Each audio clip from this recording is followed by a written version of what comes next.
You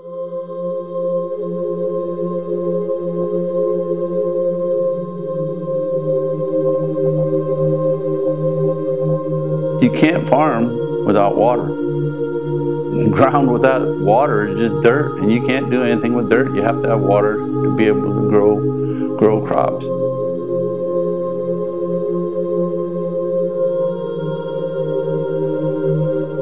The 1973, when the Endangered Species Act came in effect, is probably the biggest reason that I had to cut back on my farming, and it's going to be worse next year.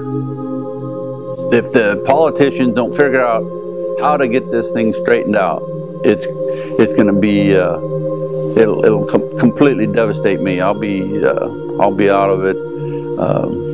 Have no idea what to do. Like I've been farming all my life. It's not like I can go jump in and do something else at 62 years old.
Water is life.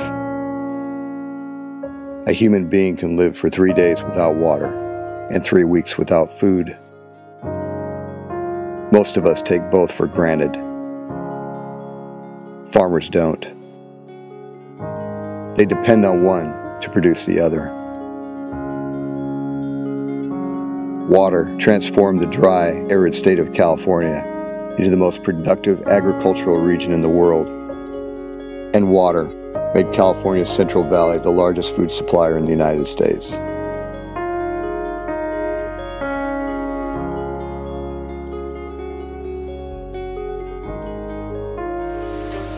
This is a state with plenty of water, even during periods of drought. Water stored and distributed through a vast network of rivers, dams, and canals gives life to cities and irrigates millions of acres of crops. But mismanagement of this resource, along with a lack of vision to increase water storage as the state's population grew, and environmental laws that place the interests of wildlife above those of mankind, have led to water wars that now threaten the state's great economy and have communities struggling to survive. It's been 50 years without the kind of leadership and vision necessary to give California a lifeline for a sustainable future: water. That there's no fight like a water fight. And there has been, and it was a running fight, and a bitter one at times in the state of California. A water fight for many years, and it took real statesmanship and real leadership to meet this point of culmination today. It is now my high honor and great privilege to present to you the President of the United States.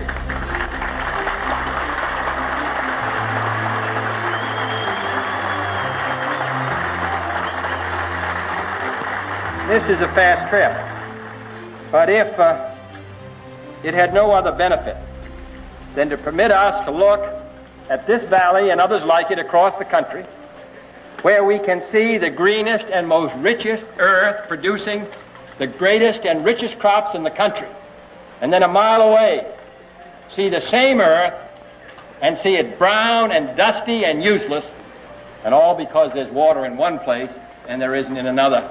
I know of no better trip for any president or any member of the House or Senate or indeed any citizen, particularly those of us who live in the East, where water is everywhere and is a burden. to realize how very precious it is here in the western United States. Things do not happen, they are made to happen. And this project is the result, and our action today, of 30 years of men who thought that this dam would help this valley. So we have to start thinking a lot more like John Kennedy did in 1962 when he landed just a few miles from here with his helicopter and said, let's set a long-term plan for water in America. Let's take where water is plentiful and distribute it and store it where it's not. Let's store the water we have locally and keep it preserved with more dams, higher dams, more long-term thinking, or we're going to be in trouble. Well, that was 50 years ago. What have we been doing for 50 years? We have not been building dams. We have not been building in canals. We haven't been thinking about this. We've basically been, all brakes are on full force here. We're not thinking about water. We're not thinking about the breadbasket that feeds us here. This place will be back into a desert in a few years if we don't have a water plan which is embraced by all people. Unfortunately, there's a big disconnect between the consumers in the cities and the farmers on the farm. And since only 1% of the population is a farmer, a lot of the dollar voting that goes on is the consumers, and they don't feel this yet. They don't feel the fact that the water is not only good for flushing of toilets and taking of showers, but also critical for when they go to the supermarket to get food. That supermarket food comes from places like this. It doesn't come from the supermarket, it comes from a farmer. And if we don't have water on that farm, I can guarantee you the food in that supermarket is going to be a lot more expensive, and it's not going to come from California. It's going to come from other countries in the world where God knows how they produce it. It's going to be more expensive, and it's not going to be homegrown. And that affects food security and the fact that this country will not be great if it can't feed itself. See, the thing that has always been baffling to me is that there is no shortage of water. There's plenty of water that go by and return to the ocean. And they have these studies that say that it is the farmer now responsible for the killer whale's demise, and the spotted owl and the Delta smelt. In a worst nightmare, if it ever came between my children or even your children and the Delta smelt, I'm going to have to go on the side of our children. The smelt will have to just maybe exist in a smaller area. Some environmentalists are too extremist in my point of view. They want to return the natural water spring back to its original format. They want to put salmon in every little stream that was there when the 49ers came.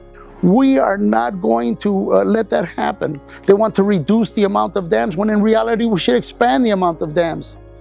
People are going to continue to come to California. The Southwest is going to continue to grow, and water is going to be the dividing issue. I'm also a third-generation farmer in Kings County. You are just as much a farmer by the virtue of the fact that you got up this morning and had a bowl of cereal. If you're consuming, you're a farmer, because it's part of kind of this circle of farming. Farmers use the land and the natural resources available to them to grow food and fiber and energy and provide that throughout the marketplace. And if you're consuming it, you then are providing the need for that. The common factor that affects water supply to ag specifically, but also cities and families, is the availability of reliable water supply.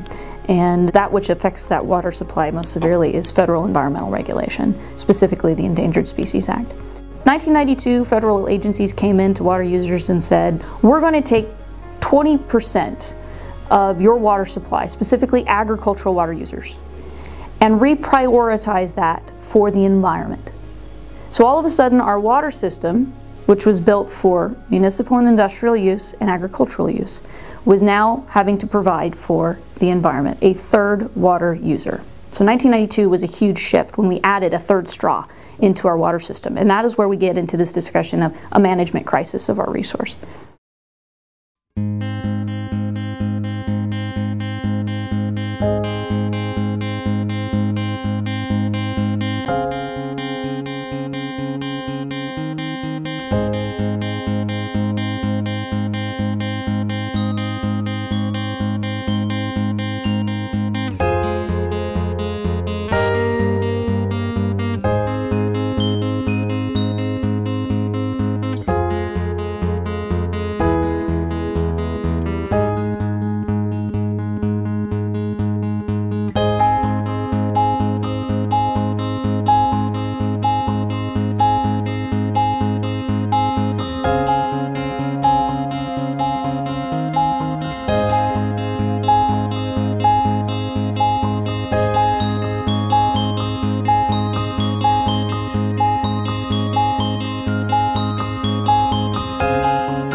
I've been here on Farming D 13 years already.